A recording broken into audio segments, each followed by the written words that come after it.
Give me your poor, your tired, your huddled masses, the poem goes. Today, many new immigrants to the U.S. are still poor and tired, but they're certainly not sick. In fact, they may be healthier than the rest of us. They're doing something right. We have to understand what it is and try to spread that benefit to a larger segment of society. That's the lesson that immigrants teach us in public health. But the good health many immigrants arrive with comes with an expiration date. Instead of improving their health, life in the U.S. often has the opposite effect. Within a generation, they see their health advantages undermined by the same social forces that erode the health of all of us. As these new Americans become more like old Americans, they get unhealthy.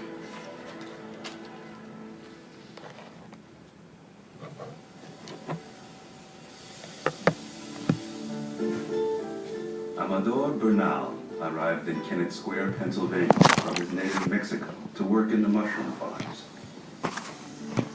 He was 21 years old. 40 miles south of Philadelphia, Kennett Square claims the title Mushroom Capital of the World. Mexicans have been migrating here to work since the 1970s. They make up almost 1/4 of the town's population.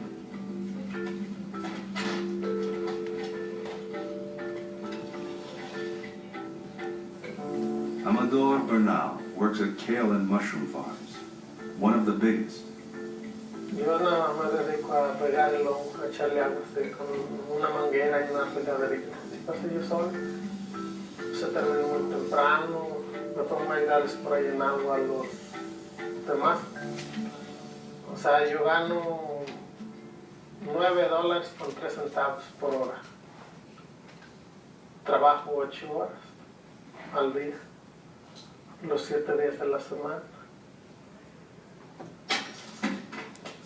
In almost 25 years in the U.S., Amador Bernal has never once been to a doctor, and he's not the exception. I sat in on this meeting and I remember the generalizations. You know, they're always late for their appointments, they're always dirty, and they all have infectious diseases. And I thought to myself, having worked now for several years with the Mexican population, boy, where were they getting these generalizations from? In the early 1990s, Steve Larson worked as a doctor with the Kennett Square Mexican community. And I had several thousand patients I would see, so I had the data crunched. And I pulled it out in this meeting, and I said, well, you're actually quite wrong. These are young, healthy people, for the most part. They're not here to train the system. Well, that's a myth. Health data gathered by researchers going door to door in Alameda County, California, mirror what Larson saw in Kennett Square.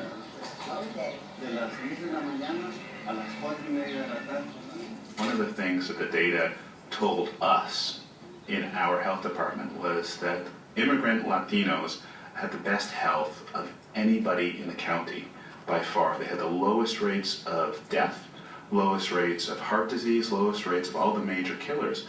And that was a startling finding to us. We couldn't understand why the poorest, most socially marginalized population actually had the best health.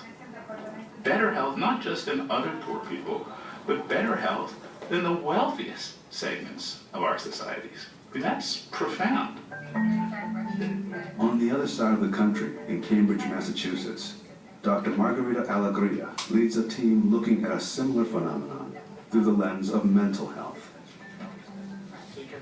In the 1960s, researchers identified what they called the Latino paradox. They were surprised to find that Latinos that were immigrants who had lower education, lower income, were under very stressful conditions of adaptation to the U.S., had actually lower rates of psychiatric illness than whites who were higher income, higher education. And this has also been shown in cardiovascular disease and cancer and other illnesses. So it's quite a paradox. explanation is that Latino immigrants who come here have better health on average than those who stay behind. But researchers are also circling in on a second hypothesis.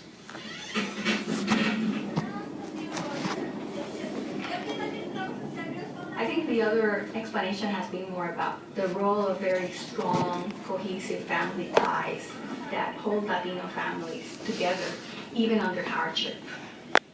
And these very strong family ties facilitate people struggling through, disadvantageous conditions. For 20 years, Amador Bernal traveled back and forth between Mexico and Kennett Square. Ya trabajaba 4, 5, 6 meses, 7 meses, me iba para allá porque extrañaba mucho más que nada pues a todos. Se llama Maritza, la soñaba y todo eso.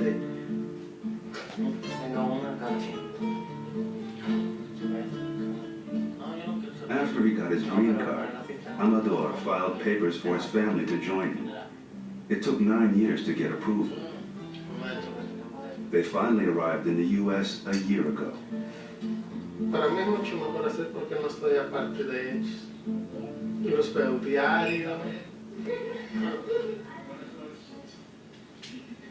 Amador and his wife Bernardita have lots of family in Kennett Square. They help ease the stress of settling in a new country. Su papá de él nos ayudó para comprar la mesa. Mi papá nos dio también y compramos la televisión, compramos el microondas. Sí. Alfredo, ¿qué onda? Sus hermanos de ella, ellos no tienen carro, luego me dicen pues, que llévame a Walmart, los llevo, una con otra. Y eso resuelve los problemas. Immigrants bring to this country aspects of culture, of tradition, of tight family social networks and community social networks that essentially form a shield around them and allow them to withstand the deleterious, the negative impacts of American culture. But maintaining the support networks of close family and community is becoming increasingly difficult for all Americans.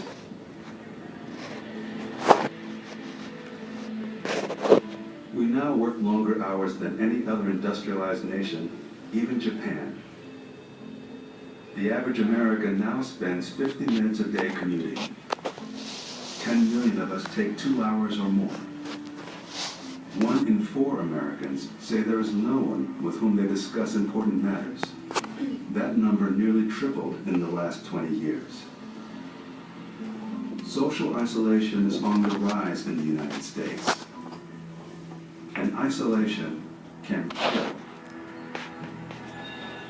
That was the finding of a seminal study conducted in California in the 1970s. It was astounding. Overall, people who are really isolated are at increased risk not only for cardiovascular disease, but for infectious diseases, for diabetes, for strokes, for cancer. They were at increased risk from almost every cause of death. Social isolation, kind of metaphorically, accelerates the rate of aging.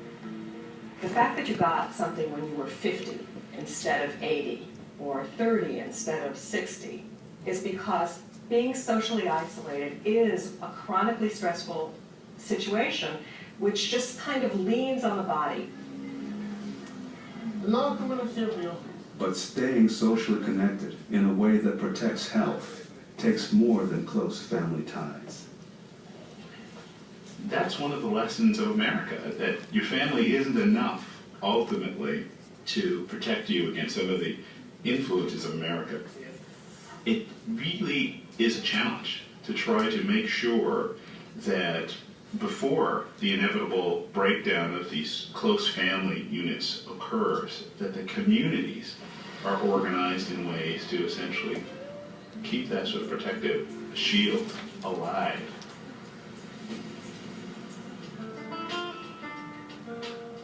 The Bernals may have found some of that community support in Kennett Square itself. It's a Pennsylvania town with a Quaker sense of mission, and it does more than many communities to invest in its future with good schools, social services, and many other resources to support all its families. I think what makes Kennett Square so unique in that regard are the different organizations that are trying to not just bridge and create a link with the immigrant population, but is also, I think, helping this population not fall into the category of being underclass. Everyone benefits if no one is left behind. That was the idea behind Bridging the Community meetings begun by Joan Holliday in 1997.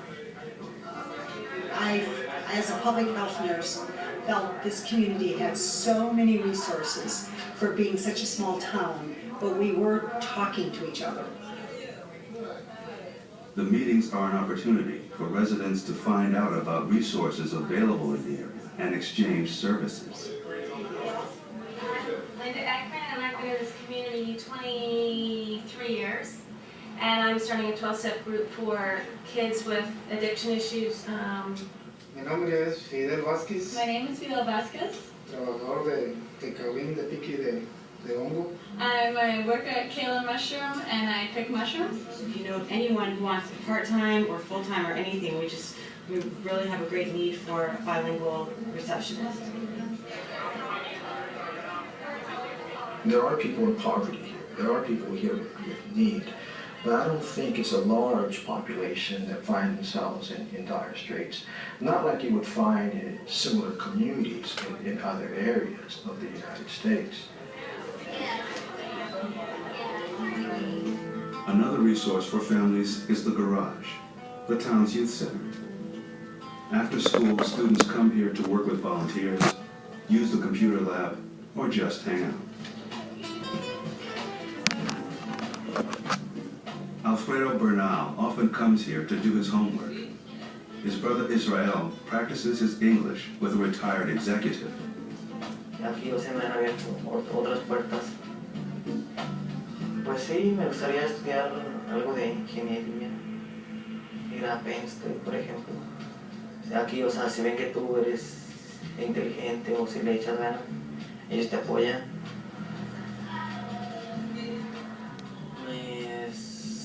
Pensamientos son estudiar trabajador social para ayudar a las personas que, por ejemplo, vienen de México o así, a cualquier persona para ayudarlas. Community support in Kennett Square gives Alfredo and Israel reason to be hopeful as they look ahead. And if they can climb the economic ladder, they stand a better chance of a healthy future. In America, wealth pretty much equals health, and that's true for me as it is true for the poorest person in the quote-unquote inner city. There's a gradient, and all the way along the way you can find yourself somewhere along that gradient. It's not like you're poor and you have bad health and then you're not poor and you have good health. For each step along that wealth gradient, you have a corresponding step of health.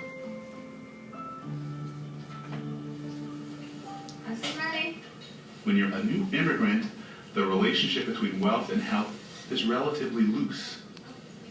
As you become more American, that relationship becomes tighter and tighter and tighter. After only 5 years in the U.S., Latino immigrants are 1.5 times more likely to have high blood pressure than when they first arrived, and to be obese. Rates of heart disease and diabetes also increase.